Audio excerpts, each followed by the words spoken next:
올해 우리 교회의 표가 새 역사로 행진하는 교회입니다. 사랑하는 성도 여러분, 모든 교역자들과 모든 성도들이 마음을 합하여서 하나님께서 허락하실 새로운 역사를 향해 다름질하고 경주하는 우리 모두가 다 될 수 있기를 간절히 바랍니다. 성경 빌립보서 3장에 보게 되면 다름질하는 사람이 나타나요. 하나님의 사람 사도 바울입니다. 그가 이렇게 고백합니다.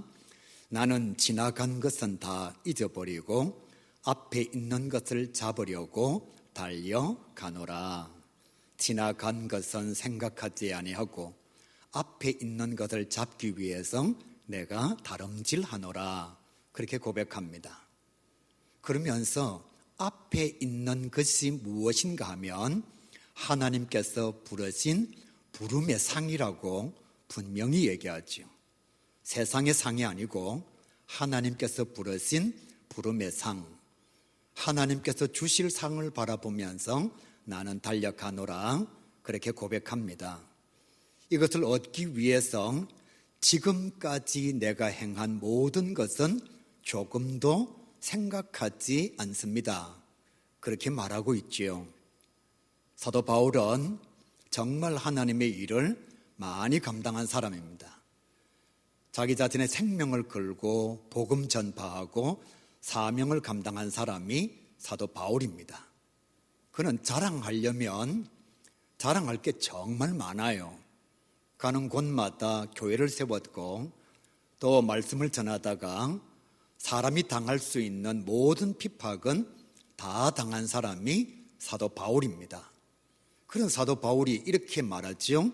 나는 2023년 12월 31일까지 감당한 나의 모든 것은 잊어버렸습니다. 이제 내가 감당해야 할 것은 2024년 1월 1일 내게 주신 하나님의 부름의 상입니다. 내가 그 표대를 향해서 달려가기를 원합니다. 그렇게 고백하는 거지요. 사랑하는 가요교회 성도 여러분, 새해 첫 주일 말씀을 통해서 여러분에게 이렇게 전합니다.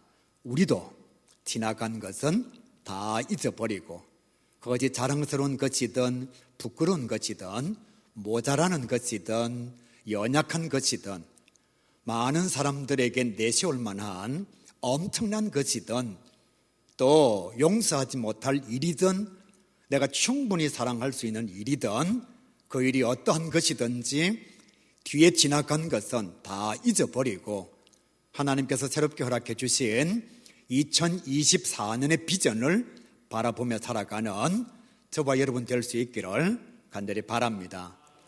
지나간 얘기 자꾸 하는 사람은 짜증나요. 그 사람은 점점 만나기가 싫습니다.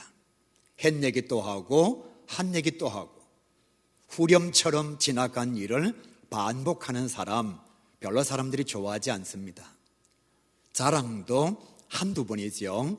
그 자랑이 계속 지속되면 사람들은 자랑하는 사람을 싫어할 수밖에 없습니다. 예수를 믿는 사람들은 과거를 자랑하는 자가 아니라 미래의 비전을 선포하는 자라 그렇게 말할 수가 있습니다. 2024년 새롭게 허락해 주신 하나님의 새로운 역사를 위해서 다름질하는 사도 바울처럼 표대를 향해서 달려가는 저와 여러분 꼭 될 수 있기를 간절히 바랍니다. 오늘 성경은 또 이렇게 말씀하고 있어요. 믿음의 선배들처럼 사명과 하나님의 영광을 위해서 다름질하는 자가 되라. 빌립보서 3장에서도 달려가노라 달려가노라 이렇게 말하고요.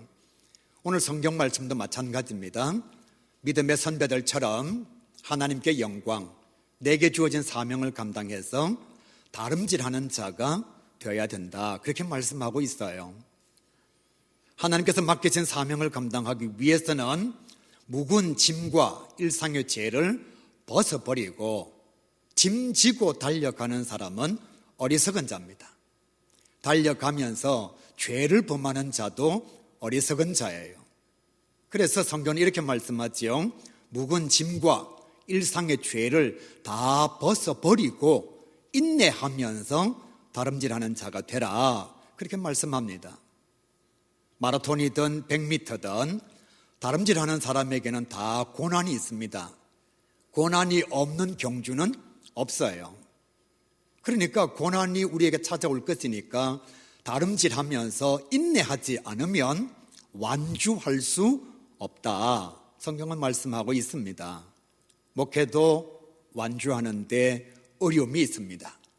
여러분도 마찬가지 1월 1일부터 12월 31일까지 여러분이 서약하고 자원하였음에도 불구하고 하나님께서 맡기신 사명을 감당하는 데는 고난이 있습니다. 인내가 없이는 감당할 수 없는 거예요. 그 사실을 알고 있는 성경은 우리에게 이렇게 말씀합니다. 고난이 찾아올 때에 예수님을 바라보라.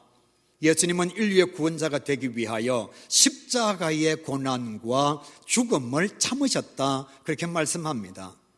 원수들의 조롱과 멸시와 천대를 개의치 아니하셨다, 그렇게 말씀해요. 예수님은 우리를 구원하시기 위하여 인간적 절망과 아픔을 다 감당하셨다, 그렇게 말씀합니다. 사명을 감당하기 위해서 경주하는 자에게 고난이 있다. 그러므로 인내하는 자가 되어야 하는데 고난이 찾아올 때에 누구를 바라보면서 인내해야 하느냐? 십자가에서 죽기까지 사명을 위하여 헌신하신 예수님을 바라봐야 된다는 거예요. 너무 쉽게 사명을 포기하지 마시기를 바랍니다. 한두 사람이 무엇을 말한다고 해서 여러분 왜 사명을 내려놓아야 합니까? 예수님은 원수들과 대적들의 멸시와 천대, 조롱이 정말 많았어요. 십자가에 달리신 예수님에게 유대인들이 고함을 쳤습니다. 네가 엘리야라면, 메시아라면 내려와 보라고. 그러나 예수님은 끝까지 그것을 참으시고 인내하셨습니다. 그 결과 예수님은 결국 부활하셨고 성천하시고 하나님의 보좌 우편에서 지금은 저와 여러분을 위하여 중보기도자의 모습을 가지고 계십니다. 그러다가 때가 되면 재림주와 심판자로 다시 세상에 오십니다. 사명을 감당하셨기 때문에 하나님께서 예수님을 높이 인정하시고 모든 이름들을 예수의 무릎 아래 꿇게 하신 것이지요. 사랑하는 가교회 성도 여러분, 사명을 감당할 때 고난이 찾아올 수밖에 없습니다. 고난 없는 예수 기대하지 마시기를 바랍니다. 죽음 없는 부활 사모하지 마시기를 바랍니다. 십자가 없는 구원 없습니다. 시시한 고난 앞에서 여러분의 사명을 절대로 멈추지 마시고 예수님께서 감당하신 것처럼 우리 믿음의 선배들이 감당한 것처럼 끝까지 인내하시고 고난을 달게 지심으로 하나님 앞에 온전한 영광을 돌려드리는 저와 여러분이 꼭 될 수 있기를 주님의 이름으로 간절히 축복합니다. 달려가면 반드시 상급이 있습니다. 예수님께서 십자가를 지심으로 말미암아 인류의 구원자가 되셨습니다. 예수님께서 십자가 앞에 굴복하지 아니하심으로 모든 이름 위에 뛰어난 이름이 되셨습니다. 사명 감당하면 하나님께서 주신 일이기 때문에 우리에게는 반드시 축복과 은총이 임하게 되어 있습니다. 그러므로 1월 1일부터 12월 31일까지 아무것도 아닌 사탄의 장난 앞에 굴복하지 마시고 미혹하는 사람들의 마음에 여러분의 마음을 빼앗기지 마시고 끝까지 경주하셔서 상급을 받아 누리는 주의 자녀가 꼭 될 수 있기를 다시 한번 주님의 이름으로 간절히 축복합니다. 고린도전서 9장 말씀에 보면 또 다름질에 대한 얘기가 기록되어져 있습니다. 운동장에 경주하는 자는 많지만 상을 얻는 사람은 딱 한 사람뿐이다, 그렇게 말씀하고 있어요. 누가 상을 얻느냐? 승리자가 상을 얻는다, 그렇게 말씀하고 있지요. 그 승리자는 다름질할 때에 방향이 확실하고 목적과 목표가 분명했다, 그렇게 말씀합니다. 향방 없는 자가 되지 아니하고 허공을 치는 사람과 같지 아니했다, 그렇게 말씀하고 있는 거예요. 꼬린 지점을 향해서 달려야 합니다. 방향이 없으면 아무리 열심히 달려도 결국 승리하지 못합니다. 허공을 치는 것처럼 의미 없는 경주를 감당하지 말라는 것이지요. 그러면서 또 이렇게 말합니다. 다름질하는 자, 승리하는 자는 법대로 달려야 하고 샛길로 달리면 아무리 빨리 들어와도 마라톤의 기록을 인정받을 수 없습니다. 모든 일에 절제하며 운동선수가 승리하기 위해서는 여러분 손흥민 선수를 보시길 바랍니다. 그리고 김민재 선수를 보시길 바랍니다.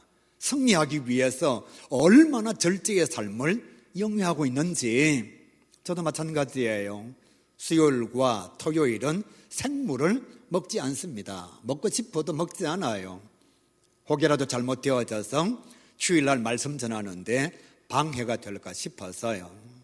그러니까 꼬린 지점을 향해서 다람질하는 사람은 자기 자신의 삶을 절제할 수 있어야 합니다. 성도는, 교사는, 찬양 단원은 여러분 토요일날 새벽 2시까지 놀고서 주일 사명을 감당하는 것은 어렵습니다. 주일을 기억한다면 일찍 잠자리에 들어야 합니다. 그게 절제의 삶인 거예요. 토요일날 저녁까지 술을 진탕 먹고서 하나님께 영광 돌리는 자세에 부족함이 있는 자라면 사명을 감당하는 자라 말하기가 어렵습니다. 그래서 자기를 절제하는 자가 상을 얻는다 그렇게 말씀해요. 말씀으로 날마다 자기 자신을 복종케 하는 자가 결국은 승리자가 될 것이라 그렇게 말씀합니다. 하나님의 일꾼들은 말씀에 순종하는 자가 되어야 합니다. 저는 이렇게 생각해요. 교회일수록 적법하게 행동해야 합니다. 교회의 불법 건축물이 예사로 있는 것은 정말 부끄러운 일입니다. 교회일수록 정확하게 건물을 지어야 하고 교회일수록 탈법과 불법과 편법을 사용해서는 되지 않습니다. 법대로 경주하는 자가 하나님 앞에 떳떳한 일꾼이라 그렇게 말씀하고 있는 거예요. 사랑하는 가교회 성도 여러분 마음대로 봉사하지 마시기를 바랍니다. 여러분 기분대로 여러분의 삶이 중심이 되어서 헌신하지 마시기를 바랍니다. 법대로 경주하는 자가 상을 얻게 되어 있습니다.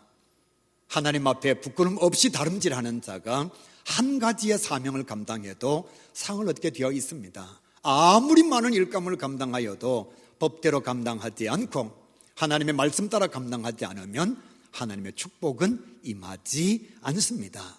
고린도전서 9장은 우리에게 분명히 말씀하고 있는 거예요. 말씀에 순종하며 법대로 행동하며 경주하는 자가 하나님의 일꾼이라 그렇게 말씀합니다. 사도행전 20장 24절 말씀에 보면 사도 바울이 자기 자신의 신앙을 이렇게 고백합니다. 나는 주 예수께 받은 사명 곧 하나님의 은혜의 복음 말씀을 전문하려 하면은 나의 생명을 조금도 귀한 것으로 여기지 아니하노라. 쉽게 말씀드릴게요. 나는 사명을 감당하기 위해서 목숨 걸고 달려가고 있노라. 시간을 드리는 것도 쉽지가 않습니다. 솔직하게 물질을 드리는 것도 쉽지가 않습니다.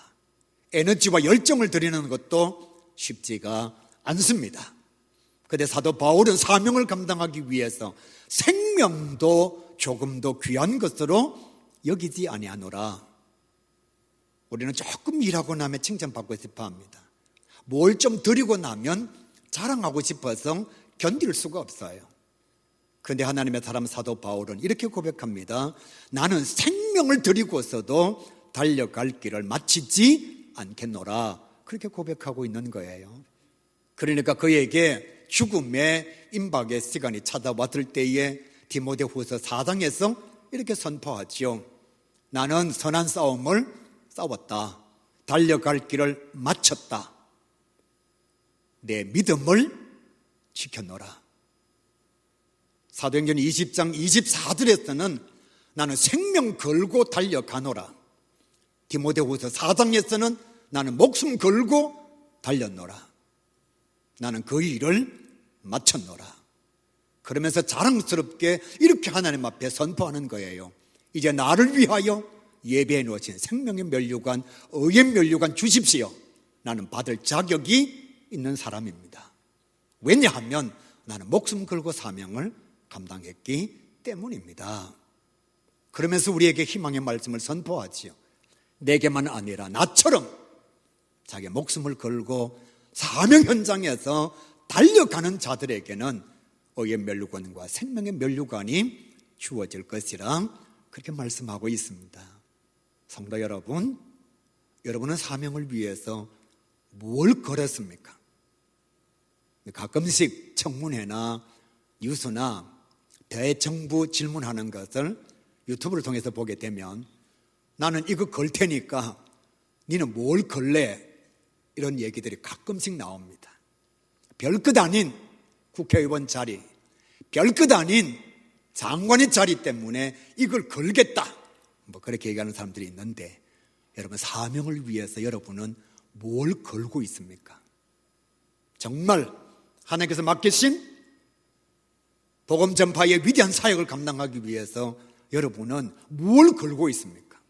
시간도 걸지를 못하고, 에너지도 걸지 못하고, 열정도 걸지 못하고, 내게 주어져 있는 열심도 투자하지 못한다면 생명 거는 것은 뻥이죠. 근데 찬양할 때는 또 어떻게 찬양하죠? 목숨도 아끼지 않겠소. 주님 가라시면 어디라도 달려가겠소.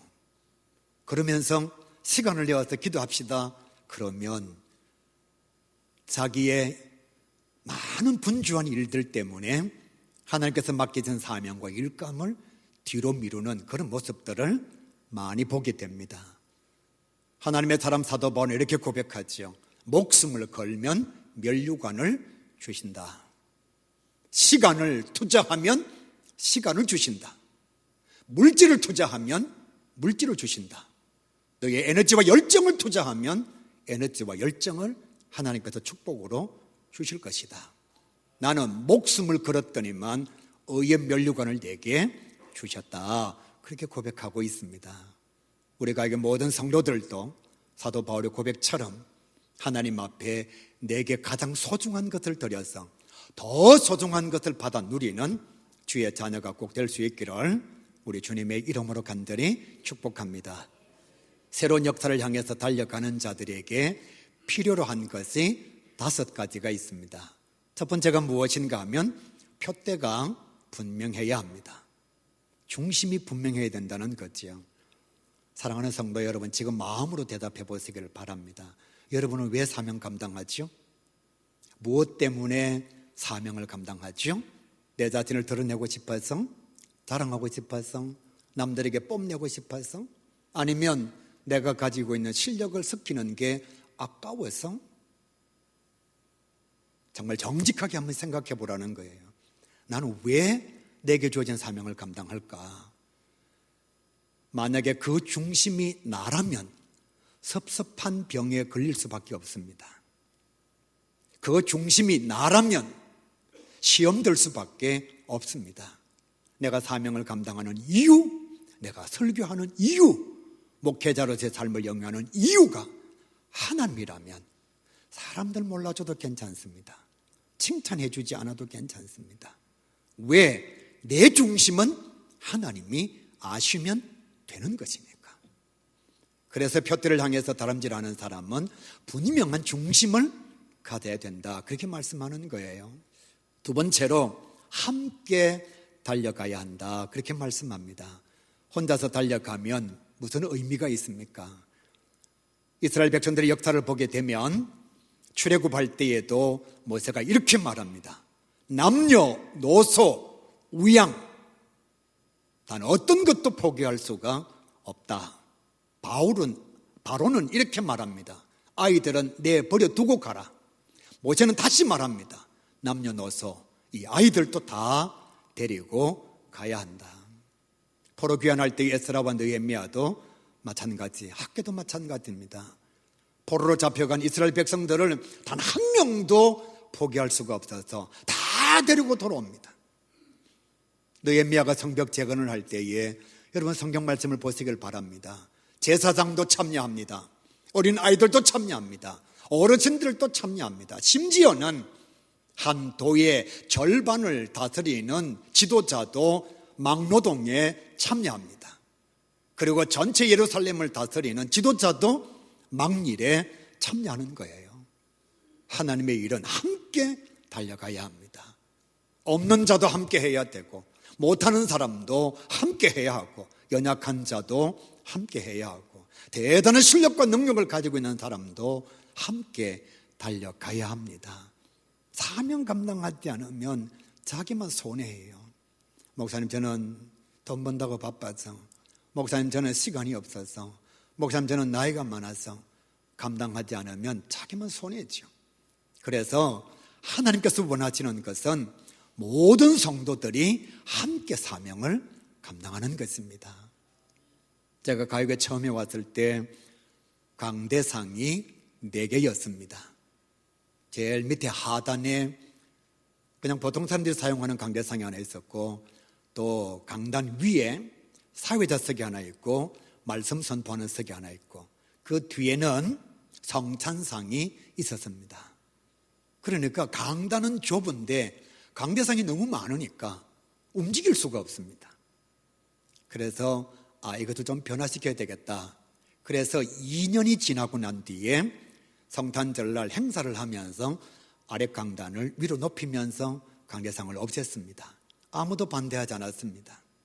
우리 교회의 집사님이 목사님이 되어서 어떤 교회의 담임 목사님으로 가실 때에 사회에서 하는 강대상을 축복의 선물로 목사님에게 드렸습니다. 4년이 지났습니다. 그러니까 강대상이 이제 2개가 남았습니다. 우리 교회 부교역자가 담임 목사가 되어서 다른 교회로 부임해 갈 때에 또 선물로 큰 강대상을 선물 드렸습니다. 그리고 이제 하나 남은 성찬상을 앞으로 내어서 저번 강대상 안에 그 하나만 놓고 말씀을 선포했습니다. 이렇게 바꾸는데 7년이 걸렸습니다. 장로님들이 이렇게 말씀하셨어요. 목사님 고맙습니다. 무슨 얘기냐 하면, 여러분, 제가 오자마자 3개월이나 6개월 안에 강대상을 싹 다 치우고 하나로 했으면 아마도 오래 다닌 성도들의 가슴 속에는 마음의 아픔이 있었을 겁니다. 또 그 강대상을 하나님 앞에 헌물로 드린 사람은 마음속에 섭섭함을 가질 수가 있었겠지요. 그러나 시간을 두고서 이해를 시키고 협력하여 7년 만에 강단을 바꾸고 나니까 아무도 원망하는 사람이 없었습니다. 주일감을 감당할 때에는 함께 달려가야 합니다. 내가 대단히 똑똑하다고, 내가 무엇을 많이 한다고 혼자 열심히 달려가 버리면 다른 사람들은 따라올 수가 없습니다. 제가 우리 부교역자들한테 늘 하는 얘기가 있습니다. 교역자는 10발 앞에 가는 사람이 아니고 생각은 10발 앞에, 행동은 반발 앞에 가야만 성도들이 따라올 수 있다고. 주일감을 감당하면서 끝까지 다름질하려면 혼자서 달려가는 것이 아니라 함께 달려가야 합니다. 여러분, 철새들이 날아갈 때에 그 대형을 보시길 바랍니다. 다 함께 날아갑니다. 그러면서 제일 앞에 선 리더를 계속 바꾸는 거예요. 그래야만 수천 킬로가 떨어져 있는 다른 곳으로 갈 수가 있는 겁니다. 마라톤 할 때도 마찬가지잖아요. 혼자서 멀찍이 달려가는 사람은 결국은 뒤처지게 되어 있습니다. 그룹 안에 포함되어져서 함께 달리는 사람은 시간이 되었을 때에 1위로 나설 수가 있다는 거예요. 세 번째로 함께 다름질할 때에 필요한 것이 무엇인가 하면 고난을 두려워하지 말아야 합니다. 여러분 꼭 기억하십시오. 예수님도 고난을 받으셨습니다. 예수님이 누구신가요? 전지전능하신 하나님이십니다. 근데 그 예수님도 고난을 당하신 거예요. 예수님과 가장 유사한 여정을 가지고 있는 요셉도 고난이 점철되어진 인생이었습니다. 다니엘에게도 마찬가지잖아요. 하나님의 사람들 앞에는 다 고난이 점철되어져 있었습니다. 그런데 그들은 고난 앞에서 두려움을 가지거나 사명을 포기하거나 가던 길을 멈추지 않았습니다. 그들은 모두가 다 고난을 이기고 결국은 승리자가 되었습니다. 목회 여정 가운데 아주 유명한 글귀가 하나 있습니다. 목회자들에게 주는 말씀 가운데 하나예요. 고난 없는 영광은 없으며 죽음이 없는 부활은 이루어질 수가 없으며 십자가 없는 구원은 없다. 고난 없는 영광은 없습니다. 여러분, 마라톤 선수, 축구 경기하는 선수요, 연습하지 않으면 우승이라고 하는 컵은 들 수가 없습니다. 뿐만 아니라 죽음이 없으면 부활이 없는 거예요. 안 죽었는데 어떻게 부활하지요?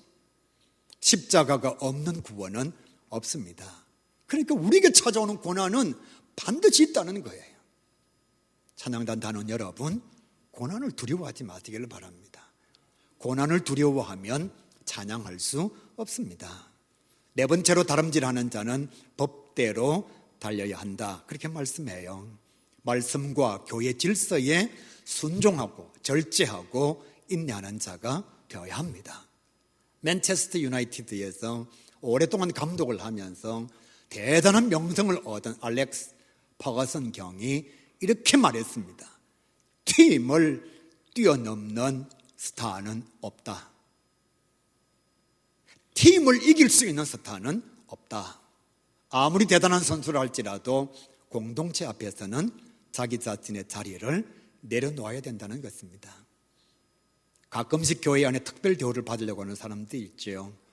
자기는 어떤 법칙이나 룰에도 소속되지 않기를 원하는 사람들이 있습니다. 교회 위에 교회 없고요, 사람 위에 사람 없습니다. 모두가 다 교회의 법과 하나님의 말씀에 순종하는 자가 되어야 합니다. 교회 안에서의 정죄, 비난, 시기, 질투, 이것은 하나님 앞에서의 범죄입니다. 성도들이 정죄하는 것을, 비난하는 것을 너무 쉽게 생각합니다. 하나님의 교회 안에서의 정죄와 비난과 시기와 질투는 사람의 마음의 연약성이 아니고 하나님 앞에서의 불법입니다. 범죄예요. 그걸 가볍게 생각하니까 성도들끼리 정죄하고 성도들끼리 싸우고 아무것도 아닌 것 가지고 분열을 획책하게 되는 것입니다. 마지막으로 새 역사를 향해서 다름질하는 자는 낙오자가 없어야 합니다. 여러분, 우리가 골인했는데 다 낙오하고 나 혼자 골인 지점을 통과했다. 승리자가 아니라 패배자입니다. 우리 가야교회 2024년 새 역사를 향해서 행진하는 교회입니다. 정말로 기도와 전도 운동에 최선을 다하고 칭찬과 격려를 아끼지 아니하고 위로와 평안을 전하기에 부족함이 없는 하나님의 사람, 저와 여러분이 꼭 될 수 있기를 우리 주님의 이름으로 간절히 축복합니다.